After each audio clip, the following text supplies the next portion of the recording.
Hello friends, welcome to another episode of my talks about sleep. This one's about sleep and metabolism as well as diabetes. And I put these two together because they're a little bit relevant.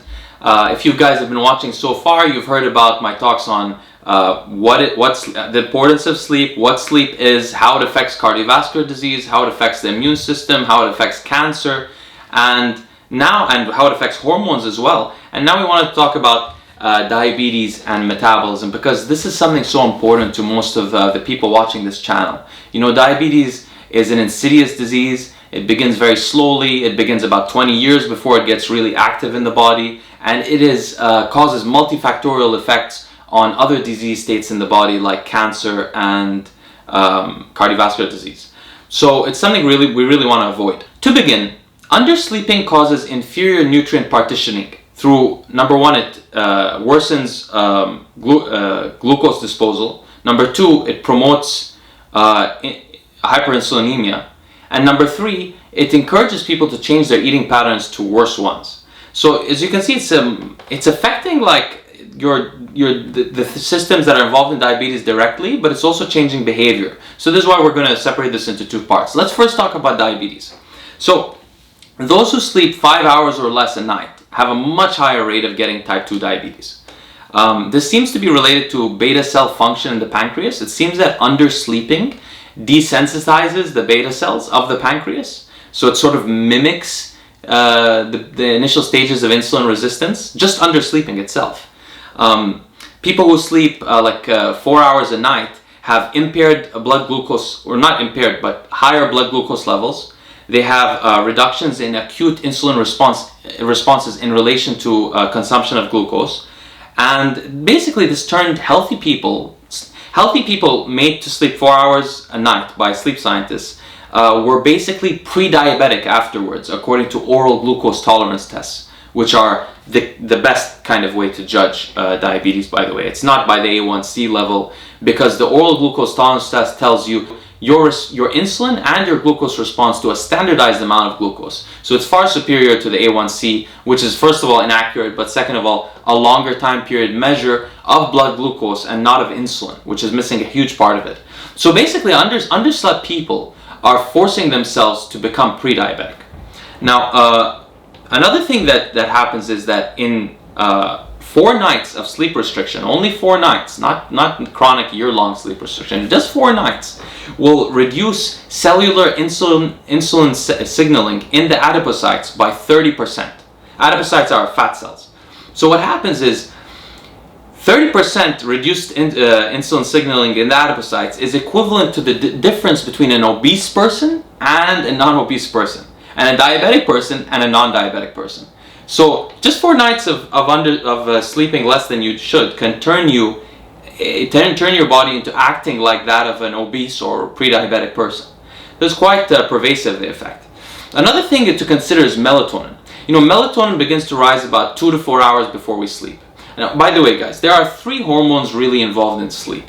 One is called cortisol. Cortisol tends to peak usually around 11 a.m. in the morning. It starts to increase about 2 hours before you wake up, and it is one of the things that's responsible for waking you up. Second hormone is adenosine, which adenosine is a hormone which builds up after you wake up throughout the day, gradually, in hopefully a linear fashion. Adenosine is responsible for making you feel tired, and it's what we call your sleep debt. For example, if you don't sleep enough one night, you have more adenosine the next day, and that's telling you need to sleep more that day. The third hormone that's involved is melatonin, which probably all of you have heard about, because a lot of people supplement with melatonin to help them sleep.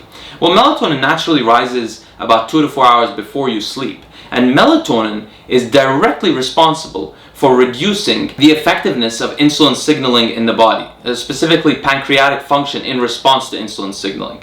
And that's why people are advised, although I personally eat quite late during my day, and I do this for different reasons, but the reason why you really shouldn't do that is because your melatonin is rising. So usually your last meal should be like a minimum of 2 hours before you sleep, but really like about 4 hours before you sleep, just to be sure, or at least 3 hours. So anyway, what happens is people that eat at the wrong times in relation to their sleep have like a 6% increase in blood glucose levels on average. They have, despite a 22% increase in insulin. So they have a 6% increase in blood glucose levels, but a 22% increase in insulin, which doesn't really make sense. What does that have to do with? Insulin sensitivity. And they have lower leptin levels. We'll talk about leptin in a second. But now in terms of deep non-REM sleep, which is so critical for the health of the body, removing deep or reducing deep non-REM sleep in stages 3 and 4 through auditory stimulation, which is what a lot of sleep scientists do, by the way, I mentioned earlier. What a lot of sleep scientists do to affect deep non-REM sleep is that they turn on some light, barely perceptible auditory tones in the background of the patient, of the subjects. And what they find is that the subjects don't enter non-REM sleep stages 3 and 4, although they are asleep. This also produces a diabetic response in terms of blood glucose levels and insulin levels. So what it seems to be is that non-REM sleep, deep non-REM sleep, is critical for blood glucose management. And this implies automatically that you shouldn't be sleeping late, because your circadian rhythms are fixed according to not only what you eat, but the sunlight, and not just the light in your room, because that's incomparable to actual sunlight, even in an overcast day, on its effects on sleep.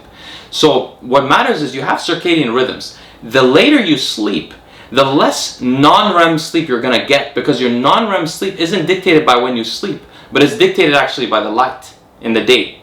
So if you sleep later, you know, as we discussed before, your sleep won't just move, it will change in pattern. You'll get more REM sleep and less non-REM sleep, and therefore less help managing your blood glucose levels.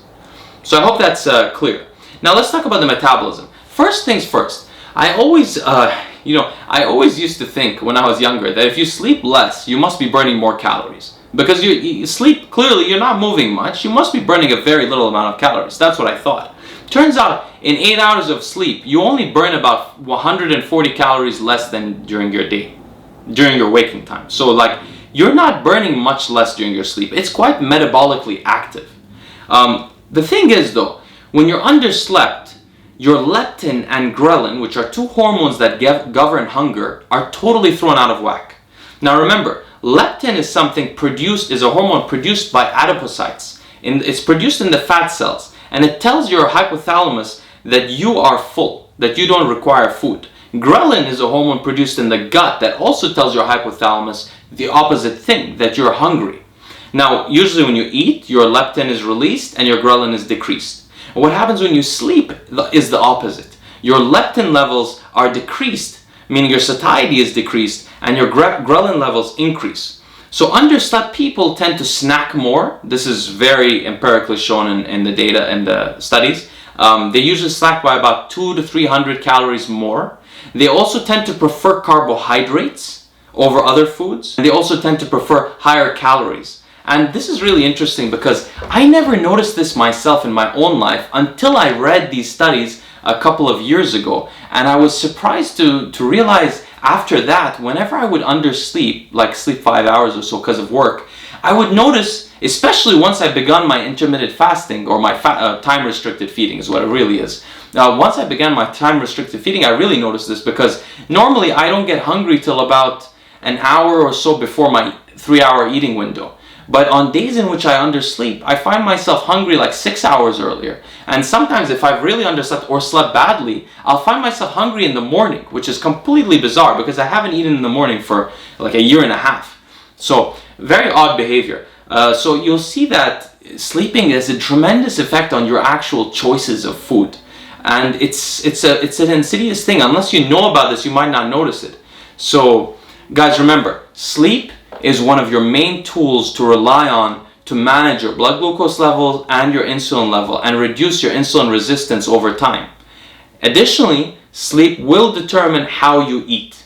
And specifically, it's the non-REM sleep, stages 3 and 4, in which your brain produces that slow wave sleep, in which your body's still active, but your brain is as quiet as can be, that really affects both your hunger and your leptin and ghrelin, as well as your insulin, as well as your blood glucose level and your pancreatic beta cell function. If you guys liked the video, please like, subscribe, enable notifications, and I'll see you guys next time. Thanks so much for watching. you.